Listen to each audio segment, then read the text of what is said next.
পূর্ব বর্ধমান জেলার কাটোয়া মহকুমার কেতুগ্রাম বিধানসভার অন্তর্গত সতীপীঠ অট্টহাস মন্দির থেকে কলকাতা ধর্মতলা পর্যন্ত সরাসরি যাওয়া ও আসার জন্য সরকারি বাস পরিষেবা চালু হলো এদিন।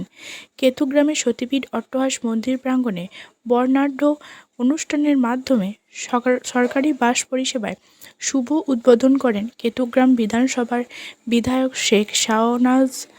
উক্ত অনুষ্ঠানে উপস্থিত ছিলেন দক্ষিণবঙ্গ রাষ্ট্রীয় পরিবহন সংস্থার চেয়ারম্যান সুভাষ মণ্ডল, সংস্থার দুর্গাপুর ডিভিশনের ডিভিশনাল ম্যানেজার সহ অন্যান্য সব আধিকারিকগণ। এসবিএসটিসির বর্ধমান ডিপোর ইনচার্জ সচ্চিদানন্দ হাজরা এদিন জানান যে সতীপীঠ অট্টহাস মন্দির থেকে প্রতিদিন ভোর 5টা 5 মিনিট নাগাদ বাসটা ছেড়ে ভায়া ফুটিসাঁকো বর্ধমান হয়ে কলকাতা পৌঁছবে এবং কলকাতা ধর্মতলা থেকে বাসটা ছাড়বে প্রতিদিন বিকেল 4টের সময়। নিরোল গ্রাম পঞ্চায়েত এলাকার বাসিন্দা কার্তিক ঘোষ এদিন বলেন যে এই বাসটি চালু হওয়ার ফলে খুবই উপকৃত হবে এলাকার অসংখ্য মানুষজন, কারণ প্রতিদিন অনেক মানুষ চিকিৎসার কাজে, ব্যবসার কাজে ও অফিসের কাজে এই এলাকা থেকে অনেকেই যাতায়াত করেন কলকাতায়। সতীপীঠ অট্টহাস মন্দিরের মহারাজ শ্রী সেবক রামজি জানান যে কলকাতার বহু ভক্ত এই সতীপীঠ অট্টহাস মন্দিরে আসেন প্রতিদিন, তারাও খুব উপকৃত হবেন এই সরকারি বাস পরিষেবা চালু হওয়ার ফলে। কেতুগ্রামের প্রত্যন্ত গ্রামগুলির সঙ্গে কলকাতা মহানগরীর সাথে যোগাযোগ স্থাপন করে পরিবেশ বান্ধব বাস পরিষেবা চালু করার মাধ্যমে একটি বিরাট নজির সৃষ্টি করল এই দক্ষিণবঙ্গ রাষ্ট্রীয় পরিবহন সংস্থা। Manteswar TV news. এই সতীপীঠে কলকাতা থেকে, হুগলি, হাওড়া থেকে বিভিন্ন জায়গা থেকে প্রচুর লোক আসে।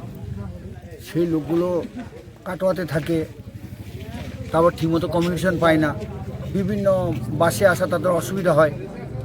তো যদি ডাইরেক্ট বাস কলকাতা থেকে এখানে আমাদের পাওয়া যায় তাহলে আমাদের এই সতীপীঠে ভক্তরা সব আসতে পারবে। আর এই বাস এলে এখানকার শুধু বাসেই ব্যাপারই নয়, ভক্তরা যেমন আসবে সঙ্গে সঙ্গে আমার এই সারাউন্ডিং এলাকার যারা অন্যান্য লোকেরা আছে, হঠাৎ করে কলকাতা মেডিকেল কলেজে বা পিজিতে যাবে, ভোরবেলাতে গাড়িটা ধরে তারা কিন্তু আবার সন্ধ্যেবেলায় ফিরে আসতে পারবে। যেমন কান্দা থেকে একটা স্টেট বাস যাচ্ছে, এটা ফিক্স যাওয়ার জন্য গাড়িটা প্যাকড আপ হয়ে যায় এবং লোকরা জানে যে বাসটা আসবেই। সেই মতো করে এখানে বাসটা যদি কন্টিনিউ আসা যাওয়া করে তাহলে এলাকার লোকদের যেমন সুবিধা হবে, ভক্তদেরও সেরকম সুবিধা হবে।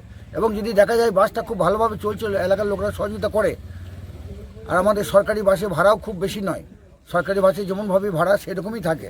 আর সরকারি বাসে আগে এই সরকারি বাসগুলো লসে রান করতো, এখন গভর্নমেন্ট কিন্তু এই আমাদের সরকার আসার পর থেকে এই সরকারি বাসগুলো লাভ দেখাচ্ছে। অর্থাৎ সরকারি বাসে যারা স্টাফ তারা খুব সৎ এবং খুব ভালোভাবে চলার জন্য এই বাস আমাদের সরকারকে লাভ দেখাচ্ছে, লোকসানের মুখ দেখতে হয় না। তো সেই মতো করে আমরা এই বাসটা এখানে আগে একবার চালিয়েছিলাম, তখন আমাদের নানান কারণে এই রাস্তার আমাদের ঠিকমতো তখন মেরামত, এই রাস্তার এই অবস্থা খারাপ ছিল, সেই জন্য আমরা হয়তো ঠিকমতো গাড়িটা ঠিকমতো ঢুকতে পারিনি। ওইখানে একটা জায়গাখানটা অবরোধ ছিল, সেই জায়গাটা ওখানটা অসুবিধা আছে, সেগুলোর জন্য বাসটা কিছুদিন চলার পরে হঠাৎ করে বাসটাকে বন্ধ করতে বাধ্য হয়। তো আমরা আবার এলাকার লোকরা এবং পঞ্চায়েত সমিতি সবাই, এলাকার নেতারা সবাই একজোট হয়ে আবার বাসটাকে চালাবার জন্য আমাদের চেয়ারম্যানের কাছে আমরা জানাই। সেই মতো চেয়ারম্যান এবং আমাদের দক্ষিণবঙ্গ রাষ্ট্র পরিবহনের সমস্ত স্টাফরা তারা ইনিশিয়েটিভ নিয়ে দ্রুত গতিতে, যেহেতু অট্টহাস সতীপীঠ এবং সেই জায়গাতে আমার অনুরোধ মতো চেয়ারম্যান সঙ্গে সঙ্গে এবং আমাদের ডিপার্টমেন্ট, আমাদের পরিবহন ডিপার্টমেন্ট সঙ্গে সঙ্গে ব্যবস্থা নিয়ে বাসটা স্যাংশন করে আবার চালু করে দিল। আমরা চাইবো বাসটা খুব সুস্থভাবে চলুক, প্যাকড আপ হয়ে প্যাসেঞ্জাররা যাক, ব্যবসা বাণিজ্যও তারা যুক্ত হোক, সকালবেলায় মাল ওখান থেকে কিনে নিয়ে এসে আবার বিকেলবেলায় চলে আসতে পারবে, আবার কারো কোনো অসুস্থ হলে যেতে পারবে, আবার ভক্তরাও এখানে এসে যেতে পারবে। এখানে থাকার ব্যবস্থাও আছে, ভোগেরও ব্যবস্থা আছে, খাওয়া দাওয়ার অসুবিধা নেই। আবার কাটোয়াতে থেকেও অনেক ভদ্রলোক এখানে এসে আবার কাটোয়াতে রেস্ট নিয়ে লজের থেকে, বড় লজের থেকেও এখানে অনেকে মন্দিরে আসে।